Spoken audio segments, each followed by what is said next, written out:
Hi guys, welcome back to our channel. நான் உங்கள் தமிழச்சி. இன்னைக்கு நம்ம சேனலில் மாரி செல்வராஜ் அவர்கள் எழுதிய மறக்கவே நினைக்கிறேன் புக்கோட அத்தியாயம் 15 தான் பார்க்க போகிறோம். வாங்க வீடியோக்குள்ளே போகலாம். பூங்குழலி என் கல்லூரி தோழி கல்வி உதவித்தொகை உயர்த்த கோரி கல்லூரி கதவுகளை அடைத்து கொண்டு மாணவிகள் உள்ளிருப்பு போராட்டம் நடத்திய போது வீட்டிற்கு போகணும், கொஞ்சம் கதவை திறந்துவிட சொல்லுங்கண்ணா என்று கண்ணை கசக்கி கொண்டு நின்ற முதலாம் ஆண்டு சின்ன பெண். அவளுக்கு நான் செய்த அந்த ஒரு வரலாற்று சிறப்புமிக்க உதவிக்காக எப்போது என்னை எங்கு பார்த்தாலும் ஒரு சிரிப்பை பரிசாக கொடுத்தபடி கடந்து போன அந்த பெண்ணிற்கு, சரி சரி இன்னைக்கு காலேஜ் ஸ்ட்ரைக், எல்லோரும் வீட்டிற்கு போங்க என்று ஜூனியர்கள் வகுப்பிற்குள் சென்று சீனியராக நெஞ்ச நிமித்தி சொல்லும்போது, எனக்கு என்ன விஷயத்திற்கு நீங்கள் ஸ்ட்ரைக் பண்ணுறீங்கன்னு நாங்கள் தெரிஞ்சுக்கலாமா என்ற கேள்வியை துணிச்சலாக கேட்டுவிட்டு படக்கென்று பயத்தில் நாக்கி கடித்து கொண்டு முகத்தை மறைத்த அந்த அப்பாவி பெண்களுக்கு எனக்கு இடையே தொடங்கிய நட்பு ரொம்பவே இயல்பானது. இன்னும் அப்படியே மனதில் அசையாமல் கலையாமல் இருக்கிறது அந்த பரிசுத்தமான காட்சி. எப்போதும் என் வகுப்பை கடக்கும்போது வகுப்பிற்குள் இருக்கும் என்னை பார்த்து சிரித்துவிட்டு மட்டும் போகும் பூங்குழலி அன்று தன் கையில் இருக்கும் ஒரு கல்யாண பத்திரிகையை வாங்கி கொள்ள சொல்லி கைஜாடையில் அழைத்தாள். என்ன மேடம் என்று சொல்லி அருகில் செல்ல, அக்காவிற்கு கல்யாணம், கண்டிப்பாக வந்துடுங்க என்றாள். வரலைன்னா உங்கள் கல்யாணத்துக்கு நான் வரமாட்டேன், என் கல்யாணத்துக்கு உங்களை கூப்பிட மாட்டேன் என்று சொல்லிவிட்டு மொத்த கல்லூரியும் குறுகுறுவென்று பார்க்கும்போது ஒரு சின்ன சீண்டலோடு அந்த நட்பை அந்த இடத்தில் அவ்வளவு அழகாக்கிவிட்டு பூங்குழலி போனது எனக்கு இன்னும் பெரிய ஆச்சரியம்தான். அதுக்கு வரை ஆண் நண்பர்கள் தான் மாப்பிள்ளை அண்ணனுக்கு கல்யாணம் முந்தின நாளே வந்துரு, குற்றாலத்தில் குளிக்கலாம், கன்னியாகுமரியில் ஃபோட்டோ எடுக்கலாம், மீனாட்சி அம்மன் கோயிலில் ஒரு டவுட் அடிக்கலாம் என்று ஒவ்வொரு ஊருக்கும் அழைத்திருக்கிறார்கள். ஆனால் எந்த பெண் தோழிகளுக்கும் வீட்டிற்கெல்லாம் நண்பர்களை அழைத்து செல்லும் துணிச்சல் திருநெல்வேலி தூத்துக்குடி வட்டாரத்தில் அவ்வளவாக இருந்ததில்லை. ஆனால் தான் பழகிய ஒரு மாதத்தில் தன் அக்காவின் திருமணத்திற்கு அவ்வளவு உரிமையோடும் பிரியத்தோடும் அழைத்த பூங்குழலின் நட்பின் மீது எனக்கு அவ்வளவு ஆச்சரியம், அவ்வளவு சந்தோஷம். ஆண் பெண் காதலையும் நட்பையும் கதையாக சொன்னாலும் சரி, காட்சியாக காட்டினாலும் சரி, அப்படியே எந்த சந்தேகமும் இன்றி கொண்டாடுகின்ற கல்லூரி நண்பன் ஒருவன். என்னையும் பூங்குடி வீட்டு கல்யாணத்துக்கு கூட்டிக்கிட்டு போகணும் என்ற ஒரே நிபந்தனையோடு நான் கேட்ட அத்தனை கல்யாண சாமான்களையும் வாங்கி கொடுத்தான்.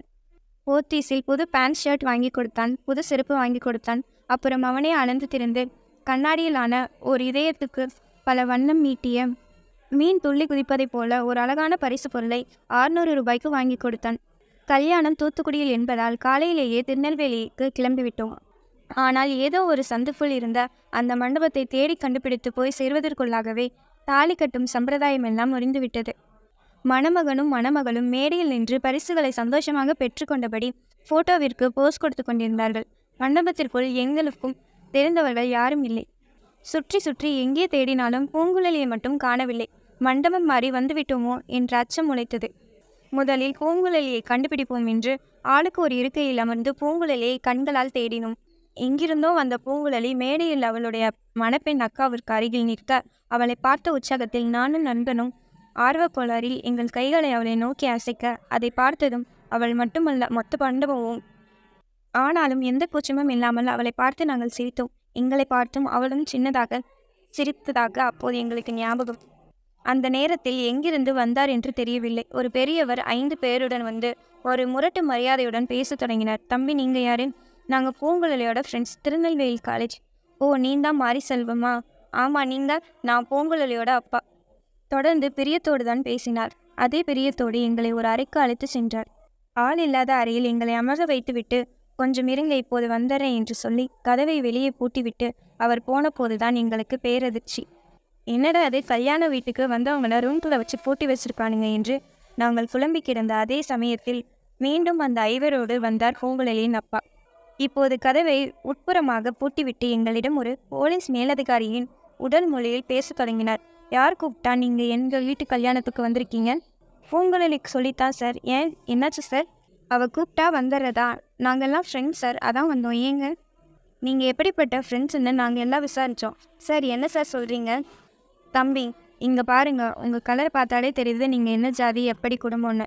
பூங்குழலி யார் என்னன்னு உங்களுக்கு தெரிஞ்சிருக்கோம். அவள் என்ன சாதி, எப்படின்னு குடும்பம்னு. அப்புறம் எதுக்கு தேவையில்லாமல் பிரச்சனை பண்ணுறீங்க? இப்போது தான் எங்களுக்கு அங்கே என்ன நடக்கிறது என்பதே புரிந்தது. பூங்குழலியின் அப்பா என்னவெல்லாம் பேசினார். அது போதாதென்று அவருக்கு அருகில் நின்றவர்கள் எப்போதுடா எங்கள் மீது பாயலாம் என்பதைப் போல பற்களை நரநரவென கடித்தபடி முறைத்து கொண்டிருந்தார்கள். அப்போதைக்கு அவர்களிடமிருந்து தப்பிக்கவும் முட்டாள்களுக்கு எதிரில் எப்போதும் பயத்தை காட்டக்கூடாது என்பதாலும் ஒரு அசட்டு தைரியத்தில் நாங்கள் குரல் உயர்த்தியே பேசினோம். சார், சாதிக்கு இதுன்னு நீங்கள் பேச வேண்டிய தேவையில்லை. நான் இங்கே வந்தது உங்களுக்கு பிடிக்கலன்னா கிளம்புறேன். அதை விட்டுட்டு இந்த மாதிரி அடைச்சி வச்சு மிரட்டுற வேலையெல்லாம் வச்சுக்காதீங்க. டேய், இது எங்கள் வீடு, எங்கள் இடம். எங்கள் வீட்டு கல்யாணத்துக்கு வர்ற அளவுக்கு இன்றைக்கி துணிச்சல் வந்துடுச்சுல்ல, நாளைக்கு அதே துணிச்சல் எங்கள் வீட்டு பொண்ணு மேலேயும் வந்துடுச்சுன்னா இதுதான் சமயம் என்று அருகில் இருந்த ஆசாமி ஒருவர் தூக்கிட்டு போய் தலையை அறுத்துற வேண்டியதுதான் என்றார். இன்னொருவரோ, அவ்வளவு நாள் எதுக்கு விட்டுட்டு இப்போவே இவனுங்களை அறைக்கு கீழே அறுத்து விட்டுறலாம் என்றார். நாங்கள் எதுவும் பேசவில்லை. அவர்கள் யாருமே மனித மனநிலையில் இல்லை என்பதால் கொண்டு போன பரிசு பொருட்களை கெட்டியாக பிடித்தபடி கை நடுங்க மனம் நடுங்க உட்கார்ந்திருந்தோம்.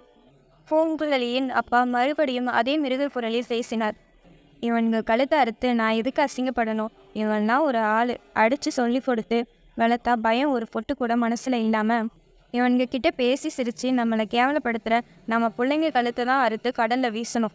நிஜமாக சொல்லி புட்டேன். இனி ஒரு தடவை பூங்குழலி உங்ககிட்ட பேசினா அவள் கழுத்து கடலில் தான் கிடக்கும். ஆமாம்.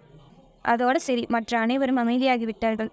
அறைக்குள் இருந்து வெளியே வந்த நாங்கள் யாரையும் நிமிர்ந்து பார்க்கவில்லை. நிறைய சிரிப்பு சத்தம், கொலுசு சத்தம், மேல சத்தம் எல்லாம் காதில் கேட்டது என்றாலும் எங்களுக்கு மண்டபத்திற்குள் தெளிவாக அப்போதைக்கு கேட்டது குருட்டு காக்கைகளிடம் பகலின் கொத்தப்பட்ட ஆந்தைகளின் அலல் சத்தம் மட்டுமே. கண்ணாடியால் ஆன இதயத்தில் எத்தனையோ வண்ண மீன்கள் துள்ளி குதிக்கும். எங்கள் பரிசு பொருளை என்ன செய்வதென்று தெரியாமல் மண்டபத்திற்கு வெளியே ஓடிய சாக்கடையில் வீசிவிட்டு திரும்பி பார்க்காமல் நடந்தோம். மறுநாள் கல்லூரியில் என்னை தேடி கண்டுபிடித்து எல்லோரும் கேட்கும்படியாக அழுத்தம் திருத்தமாக, அண்ணா உங்ககிட்ட கொஞ்சம் தனியாக பேசணும், வரீங்களா என்று கேட்ட தோழி பூங்குழலியை பார்த்து சிரிப்பதா அழுவதா என்று தெரியவில்லை. ஆனால் அப்போது மனதில் தோன்றியதை மட்டும் அப்படியே துளியும் நிறக்கம் இல்லாமல் பேசிவிட்டேன். ஏம்மா தாயி, நான் நல்லா இருக்கேனோ இல்லையோ, நீ நல்லா இருக்கணும்னா இங்கேருந்து போயிடு. என்கிட்ட பேசுகிற பாவத்துக்கு உன் அப்பன் வெட்டி கடலில் போட்டாலும் போட்டுருவான். போய் நல்லா படிக்கிற வழியை பாரு. கண்டிப்பாக காலம் மாறும். உங்கள் கலரும் மாறும்போது உயிரோடு இருந்தால் அன்னைக்கு நாம் பழகிக்கலாம் என்றபோது கண் கலங்கிக்கின்ற பூங்குழலிக்கு எனக்கும் தான். இதோட அத்தியாயம் 15 முடிஞ்சிருச்சு. 16, 17 நம்ம எல்லா அத்தியாயமும் பார்க்கலாம். இந்த வீடியோ உங்களுக்கு பிடிச்சா லைக் பண்ணுங்கள், கமெண்ட் பண்ணுங்கள், ஷேர் பண்ணுங்கள். மறக்காமல் தமிழ் சேனலை சப்ஸ்கிரைப் பண்ணுங்கள். நன்றி.